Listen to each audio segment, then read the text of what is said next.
us on this Shabbat or whatever day you are watching this message. We're glad you're hanging with us as we go through the scroll of Genesis. In fact, we're spending a whole year through the Torah, 5 books of Moses, Genesis, Exodus, Leviticus, Numbers, and Deuteronomy. And it's all very foundational to understanding the God of Israel and his heart to bring all of creation back to himself. So the Torah begins with the creation of the world and the disobedience of humanity, and then it enters into Abraham's family, which is right where we are in the Torah cycle.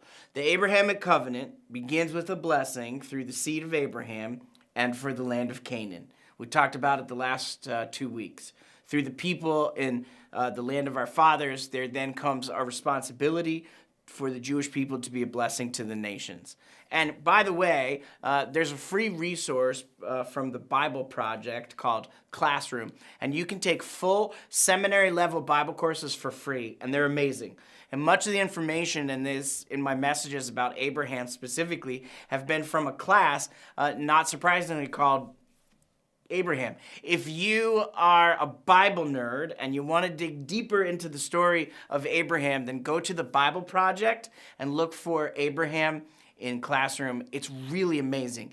And one of the patterns that Tim Mackey talks about in that class on Abraham is reflected in this chart from the Bible Project. Abraham begins in Mesopotamia, and then he goes to Canaan. He stops in Egypt, and then he returns to Canaan. He sends a servant to find a wife for Isaac in Mesopotamia. He returns to Canaan to marry, she returns to Canaan to marry Isaac. Isaac never actually leaves Canaan. He's the only one that stays put. But his son Jacob goes to Mesopotamia to find his wives, and then he returns to Canaan. And then Jacob's life ends in Egypt, and the story moves to the book of Exodus, where the family become slaves in Egypt. Then Israel is set free from slavery, and they return to Canaan. And in the days of the prophets, Israel is then taken to Mesopotamia, which is Babylon, for 70 years, and then they return to Canaan. It's a really simple pattern in a very complicated and long story of the people of Abraham. And it all takes place in the world that is formed by 4 rivers that come from one river in the Garden of Eden in Genesis chapter 2. And those rivers cover what we've talked about as the ancient Near East. So this week's Torah portion is called Chaya Sarah. It's because it's the death of Sarah. Both Abraham and Sarah die in this part of Genesis. And the message today is called Help Comes from the Lord. Who is your helper when you don't know what to do or where to go? Now, Mr. Rogers would say, what do you do when you need help? You look for the helpers. In tragedy, we highlight the helpers because where the helpers are is where you find hope. And God has a really funny way of having help show up from curious places and people through the scriptures and for us today as well. The psalmist said it this way. He said, I will lift my eyes to the mountains. Where does my help come from? The answer is my help comes from Adonai, maker of heaven and earth.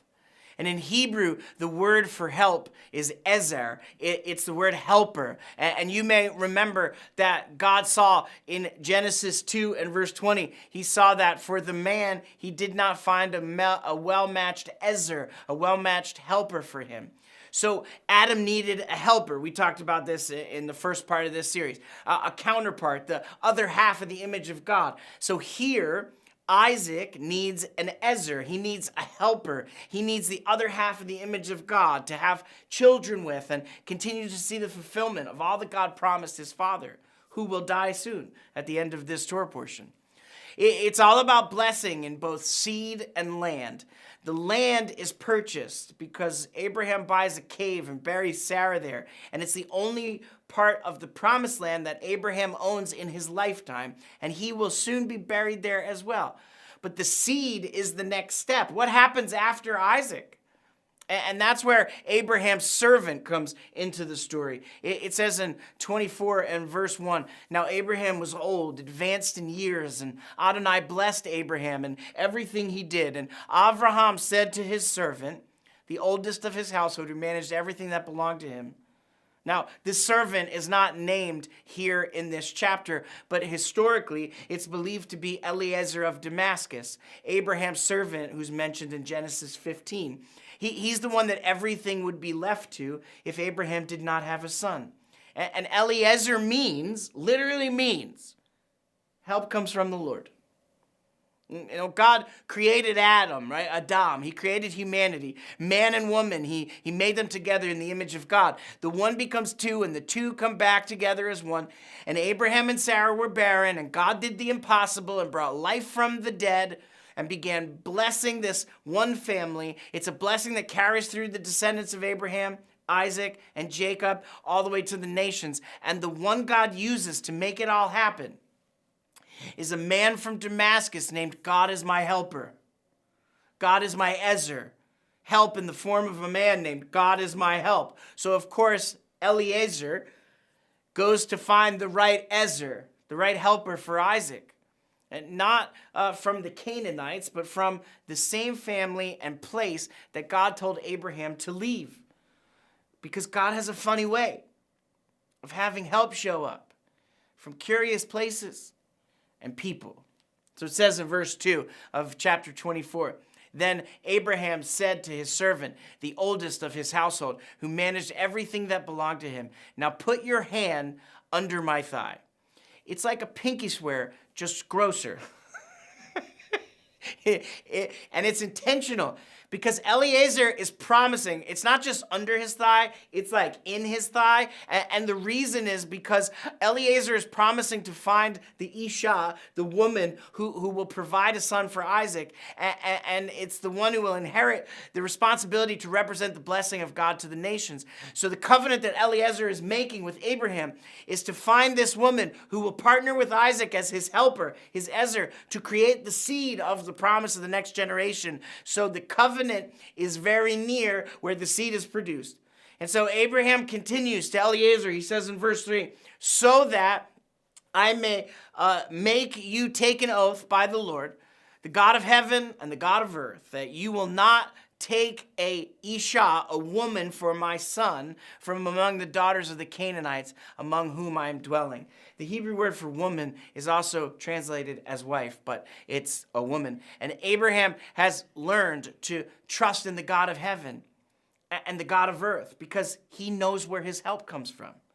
Impossible things are made possible with the God who created everything. And that's the experience that Abraham has had up to this point. And God has a funny way of having help show up from curious places and people. And Abraham is sending a Gentile from Damascus, his servant, the one who would have received all of Abraham's inheritance if a son was not produced, named God is my helper, in an act of obedience. Talk about the picture of faithfulness. I mean, without any concern for himself and only the well-being of his master, Eliezer goes. But how? And how will I find this woman? And how will I know if it's her? And what if she doesn't want to come back with me? And Abraham says in verse 6, he said to him, see to it that you don't return my son there. Adonai, the God of heaven, who took me from my father's house and from my native land, and who spoke to me and made a pledge to me, saying, to your seed I will give this land. He will send his angel before you and you will take a wife for my son from there. My father's house.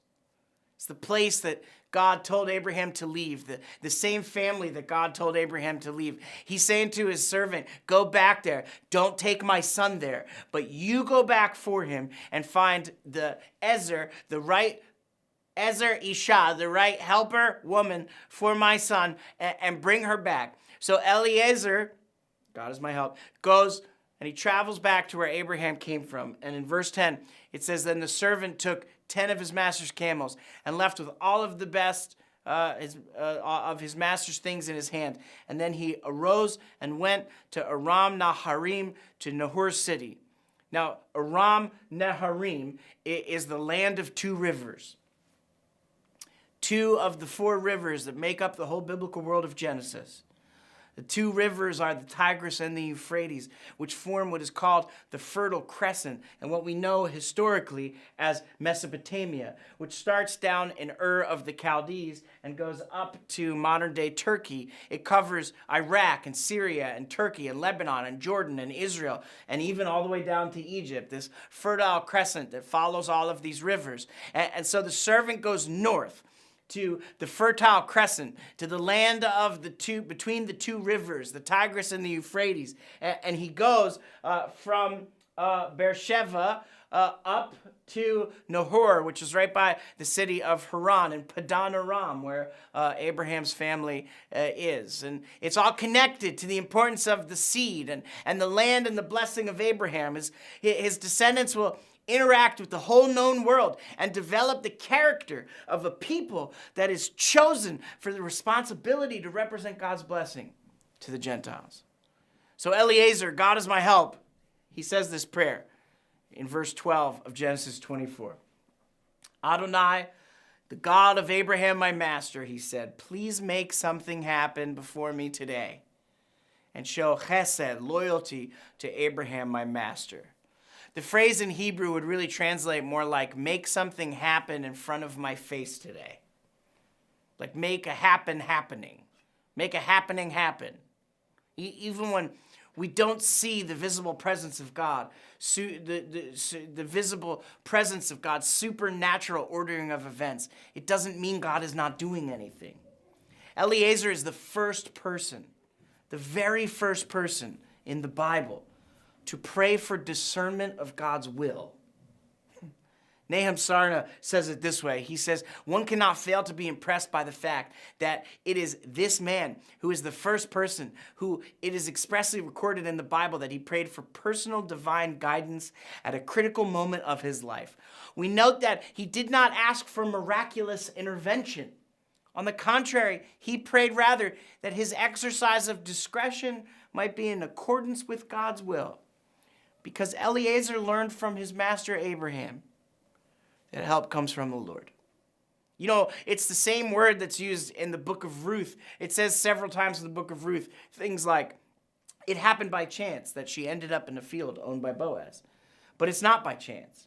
It was a happening that God made happen right in front of their faces that you could easily miss if you're not paying attention. It's the same in the book of Esther in the Bible, in Persia, where the book of Esther doesn't even mention God. And all these things keep happening. All these happenings are happening through the story. Well, how many times do seemingly random events and conversations turn into something else that you could not have foreseen or guessed would happen? I mean, it happens all the time. You just have to be aware enough to see it. Because God has a funny way of having help show up from curious places and people.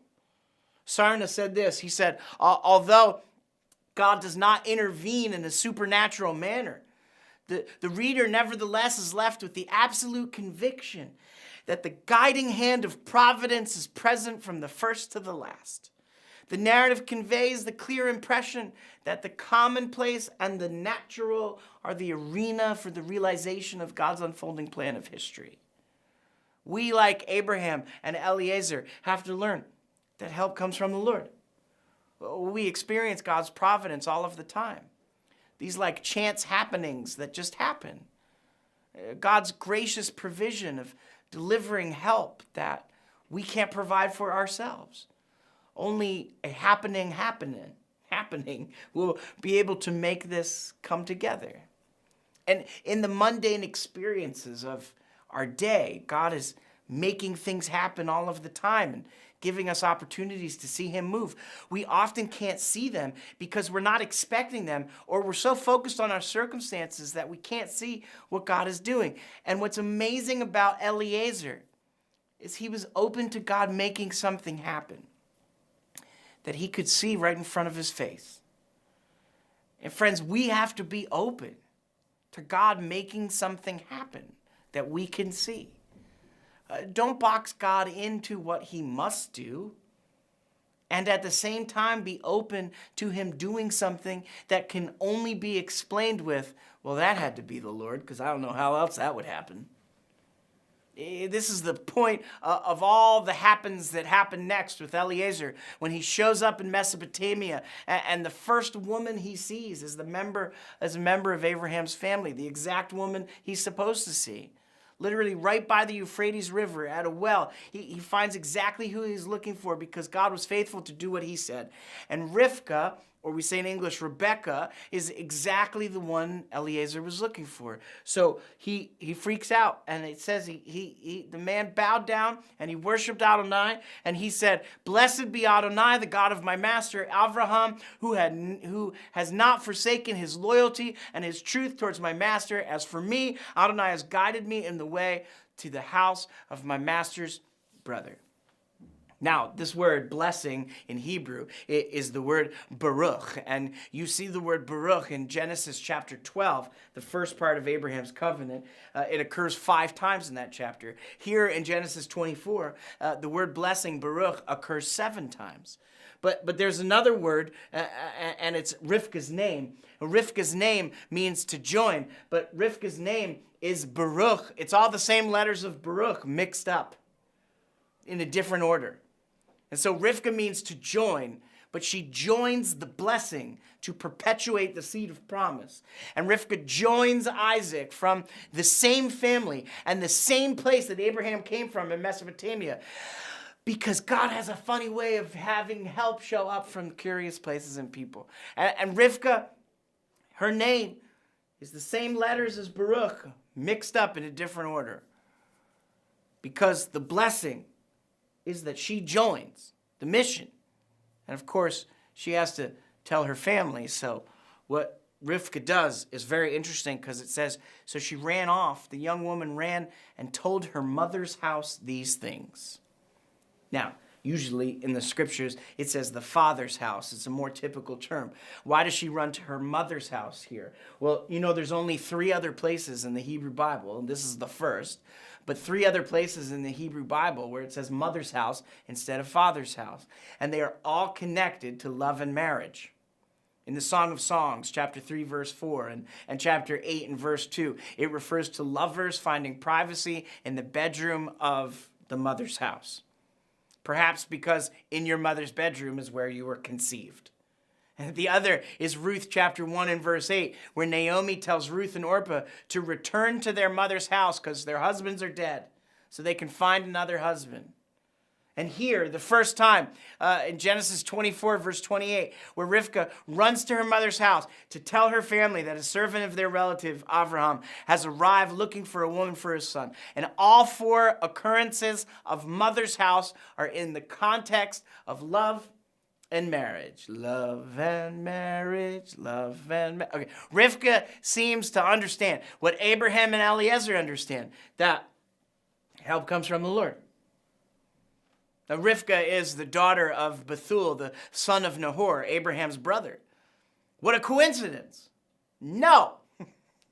God has a funny way of having help show up from curious places and people. And the Lord creates opportunities for us to say, Baruch Hashem. Blessed is the Lord. How else could this have happened if it were not God? And Rivkah, as Rivkah is really Abraham of the next generation, because she sets a new pattern. Rivkah is the first of Gentile heroines in the scripture. Non-Jewish Gentile heroines. The first, she is the faithful female counterpart to Abraham in the story. She leaves the same family and the same place to a land she cannot see by trusting God just like Abraham did. Leah is the unloved wife who gives birth to Judah. Tamar risks herself to save the line of Judah. Pharaoh's daughter rescues Moses. Zipporah rescues Moses from God's judgment. Ruth trusts the God of Israel to save the line of Judah. It's Rivkah's faith and willingness to go to a place she cannot see. The Gentile female heroines who save the day. There's this whole list of Gentile female heroines who save the day, while the men are bumbling idiots, like Homer Simpson. Though, much like my mother and my wife, who are Gentile heroines in the story of my Jewish family. God just has a funny way of having help show up from curious places and people. Tim Mackey says it this way. He says the pattern of the heroine of faith from the non-chosen family spans the whole Hebrew Bible. Characters who, with God's provision, saved the blessing and saved the story from crashing and burning. Because that's what men do. So the family blesses Rivkah and sends her off in chapter 24, verse 59. So they sent Rebekah, their sister, off with her nanny and Abraham's servant and his men, and they blessed Rivkah and said to her, our sister, may you become thousands of 10,000s, and may your seed possess the gate of those who hate him. What's interesting, because her brother Laban blesses her with some of the same words that Abraham said, that the Lord said over Abraham in the covenants he made with him. And she does the very same thing that Abraham did before her. She leaves the same place and the same family to go to a new family and a new place that she's never seen before. Just like Abraham, she's the Avraham of the next generation, a Gentile from a non-chosen people who is asked to leave behind what she knows to perpetuate the family of Abraham so the whole world can join, which is her name Rivkah, in the blessing Baruch. So Rivkah joins. She journeys back with Eliezer, whose God is my help, to return to Avraham, the father of many nations, except he's not yet, to marry Isaac, who is laughter. So back they go from Mesopotamia to Canaan, the same trek the other way. And there is some laughter, because they have this like romantic comedy, what they call in the movie business a meet cute, a ridiculous scenario that doesn't play out nearly as funny in English as it does in Hebrew. It says in verse 63, Isaac went out to meditate, strolling in the field at dusk, and then he lifted up his eyes and saw, behold, camels were coming. The problem is the word in Hebrew doesn't mean meditate. It means urinate. He went out to a field to urinate, as men would do. And they approached, and he saw them, and Rebekah lifted up her eyes and saw Isaac, and then she fell off her camel. So he's peeing in a field, and she falls off her camel. It's funny. It's supposed to make you laugh, because that's what Isaac's name means, laughter. And I can imagine little Jacob and Esau, when they're born, asking their parents, hey guys, how did you meet? And they're like, well, I was peeing in a field and your mom came by and she fell off her camel and we've been in love ever since, you know what I mean? The blessing in this story comes from Rivkah, who has the same Hebrew letters as the word Baruch for blessing.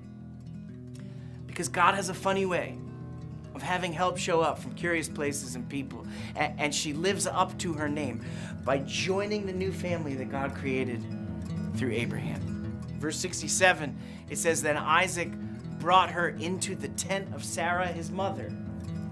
Took Rebekah, she became his Isha, his woman, and he loved her. So Isaac was comforted after the loss of his mother. Just like the mother's house, so the tent of his mother is where Isaac and Rivkah create the next generation of Abraham's family. So, the question for you today is, who is your helper? When you don't know what to do or where to go, who is your helper? The psalmist said in Psalm 121 and verse 1, I will lift up my eyes to the mountain. From where does my help come? And then he gives the answer. My help comes from Adonai, the maker of heaven and earth. Mr. Rogers would say, what do you do when you need help? You look for the helpers. In tragedies like war and explosions and buildings falling down and all kinds of hurricanes and tornadoes, we highlight the helpers. Because where the helpers are is where you find hope. And God has a funny way of having help show up from curious places and people. So whenever you're hopeless, you can find hope because you know who the ultimate helper is. He's the maker of heaven and earth. And he loves to send help in all kinds of forms. You just have to learn to be open to the random things that happen and remember that help comes from the Lord. Baruch Hashem. I love you guys. And I hope you'll join us next week as we get into the wild story of Jacob and Esau and all of the more sibling and wife rivalry and all the crazy jealousy and all the things that happen in their crazy story that somehow eventually leads to Yeshua, our Messiah, saving the whole world. It's going to be awesome. Make sure you come back. See you next time.